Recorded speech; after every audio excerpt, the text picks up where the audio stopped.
Pag di nyo ako nakikita nagre-ratings ng mga kung ano-anong bagay, ibig sabihin wala na akong makain. Kaya ngayong araw, ito busy tayo dahil ngayon dumating yung mga new games sa amusement zone na nagkikintaban pa bagong labas sa kasa. At ngayong araw din, nagre-ready din kami dahil may dalawang malaking event na kailangan i-prepare yung mga gamit.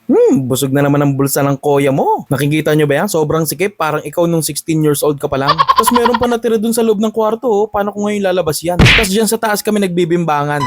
Tapos ito yung area kung saan madalas ako nagva-vlog pag maluwag pa dyan. Tapos dito naman ako naglul. At ganito naman yung itsura ng mga games na yan pag binuubuo na. Tingnan nyo naman yan. Kitang-kita yung kasiyahan sa mukha ng mga tao na kung wala kami dito sa event na to, siguro parang funeral to o kaya pabasa tuwing mahal na araw. At tingnan nyo naman kung gaano kadami yung games sa dala nila. May game booths, arcade games, inflatable, pakadami. Ang dami pagpipilian. Batang-bata, sariwang-sariwa, 500 lang isa. Tapos tip of the iceberg pa lang yan kasi ang dami pang games dun sa storage na naiwan. Tapos may mga paparating pang bagong games. Mama ka na, amusement zone, napakalupit mo talaga!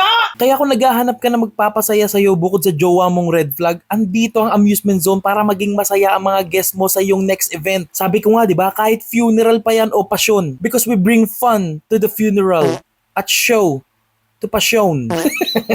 Kaya invite nyo na kami sa next event nyo kasi makapagdala lang ng kasiyahan sa inyong mga guests, yun lang, masaya na kami. Syempre may kasamang bayad.